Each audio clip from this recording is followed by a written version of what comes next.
पण मला आठवतंय त्या काळातलं जे वातावरण होतं, मला विचाराल तर मला खरंच म्हणजे आरोप एवढ्या टोकाचे झाले होते की या सगळ्यांनी तेव्हा आर पाटलांनी, आज आबा आपल्यामध्ये नाही, पण नैतिकता म्हणून आबांनीही, त्यांनी तर त्यांच्यावर तर कुठला भ्रष्टाचाराचा तर पण नव्हता, पण एक स्टेटमेंट जे सगळ्यांना वेदना देणारं झालं, त्याच्यात केवढा मोठा मन दाखवून आबांनी तेव्हा राजीनामा दिला होता. त्याच्यामुळे नैतिकता ही आबांनीही दाखवलेली आहे. अजित पवारांनी त्याचा काल डीसीएम यांनी उल्लेख त्याचा काल केलेला आहे. त्यांनी नैतिकता म्हणून राजीनामा दिला होता. तोच आदर्श ठेवून त्यांच्या बाकीच्या लोकांनी वागावं एवढीच आमची अपेक्षा आहे. आणि आमचं म्हणणं आहे की जी काही इन्क्वायरी व्हावी ती पारदर्शक व्हावी.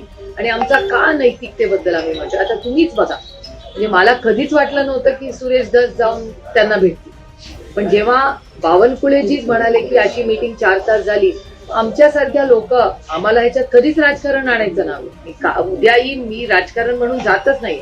जर राजकारण करायचं असते तर 2 महिने आम्ही गप्प बसलो होतो. आम्ही सुसंस्कृतपणे न्याय मिळावा म्हणून पारदर्शक इन्क्वायरी व्हावी ही आमची मनापासून विनम्रपणे मागणी आहे सरकारकडे.